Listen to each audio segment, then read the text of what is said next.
Motion অ্যারেতে ইউটিউবের copyright কিভাবে ক্লেম করবেন সেটা আমি দেখিয়ে দিচ্ছি। কিছুক্ষণ আগে আমি এই ভিডিওটি আপলোড করেছিলাম যেটাতে একটা কপিরাইট স্ট্রাইক আসছে। এই যে দেখতে পাচ্ছেন এই কপিরাইট স্ট্রাইকটা আসছে। সো এই ভিডিওতে আমি দেখিয়ে দেবো যে কিভাবে এই স্ট্রাইকটা আপনি ক্লেম করবেন। এটার জন্য আপনি যে মিউজিকটা ডাউনলোড করেছেন সেই মিউজিকটার লাইসেন্সটা আপনাকে সবার আগে ডাউনলোড করে নিতে হবে। সো আশা করি জানেন আপনি আমাদের প্যানেল থেকে কিভাবে ডাউনলোডটা করতে হয়। আমি তারপরে দেখিয়ে দিচ্ছি। আমাদের প্যানেলে লাইসেন্স ডাউনলোড যে সেকশনটা আছে এটাতে ক্লিক করবেন এবং এখানে ইউআরএল বক্সটাতে আছে, এই বক্সটাতে আপনি লিঙ্কটা দিয়ে ডাউনলোডে ক্লিক করলে লাইসেন্সটা ডাউনলোড হয়ে যাবে। সো আমি দেখিয়ে দিচ্ছি। আমি এই মিউজিকটা ডাউনলোড করেছিলাম। সো এটার যে ইউআরএলটা আছে সেটা আমি কপি করে নিচ্ছি এবং এখানে পেস্ট করে দিয়ে ডাউনলোড লাইসেন্সে ক্লিক করলাম। Download licence open. এই যে দেখতে পাচ্ছেন লাইসেন্সটা ডাউনলোড হয়ে গিয়েছে। সো এই লাইসেন্সের ডিটেলসটা আছে, এই ডিটেলসটা আপনাকে ইউটিউবের কাছে দিতে হবে, তাহলেই ক্লেমটা হয়ে যাবে। সো আমি প্রসেসটা দেখিয়ে দিচ্ছি। আপনি কপিরাইট যে সেকশনটা আছে এখানে গিয়ে আপনি সিলেক্ট অ্যাকশন এটাতে ক্লিক করবেন এবং এখান থেকে ডিসপিউটে ক্লিক করবেন, তারপর কন্টিনিউ। এই যে অপশনটা আছে রিজনের জায়গায় এখানে আপনি লাইসেন্সে ক্লিক করে কন্টিনিউ করবেন এবং এখানে একটা টিক মার্ক দিয়ে পারমিশনটা দিয়ে কন্টিনিউ ক্লিক করবেন এবং এই যে বক্সটা আছে এই বক্সেতে আপনাকে ডিটেলসটা দিতে হবে। কিন্তু তার আগে আপনি একটা টেক্সট লিখে দিবেন, সেটা হচ্ছে আমি এটা কপি পেস্ট করে দিচ্ছি। এই যে টেক্সটটা আছে এটা আপনি সবার আগে লিখে দিবেন।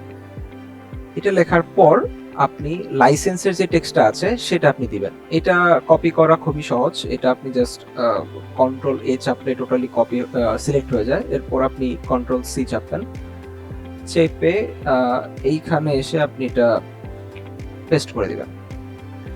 সো প্রথমে এই টেক্সটটা, তারপর হচ্ছে লাইসেন্সের ডিটেলসটা, এই দুটো আপনি এইখানে টেক্সটে লিখে এবং এই যে বক্সগুলো আছে এগুলোতে টিক মার্ক দিবেন এবং সিগনেচার, এই সিগনেচারের জায়গায় হচ্ছে আপনার ইউটিউব চ্যানেলটা যে নামে ক্রিয়েট করা আছে, এটা চ্যানেলের নাম না কিন্তু, এটা হচ্ছে অ্যাকাউন্টটা যে নামে ক্রিয়েট করা হয়েছে সেই নামটা আপনাকে দিতে হবে। সো আমি সেই নামটা দিয়ে দিচ্ছি, আমার অ্যাকাউন্টের নামটা দিয়ে দিলাম। দেওয়ার পর আপনি জাস্ট সাবমিটে ক্লিক করে দিবেন।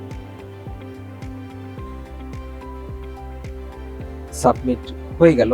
সাবমিট হয়ে যাওয়ার 24 থেকে 72 ঘন্টার মধ্যে এটা ক্লিয়ার করে দেয়। যদিও এখানে 30 দিন লেখা আছে, বাট আপনি 24 ঘন্টার মধ্যে আশা করি পেয়ে যাবেন। সো 24 ঘন্টা পর যে আপডেটটা আসে আমি তারপরে ভিডিওটা আবার কন্টিনিউ করছি। সো কিছুক্ষণ আগেই আমি কপিরাইট যে ক্লেমটা করেছিলাম সেটার রিলিজ করার যে একটা মেইল সেটা আমার কাছে চলে আসছে। এই যে মেইলটা যে কপিরাইট ক্লেমটা করেছিলাম সেটা রিলিজ করে দিয়েছে।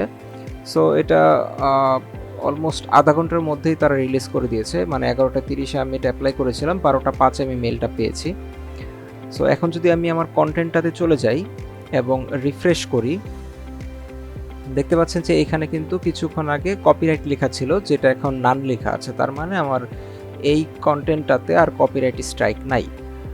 সো এইভাবে খুব সহজেই আপনি কপিরাইট ক্লেম করতে পারেন লাইসেন্স ইউজ করে।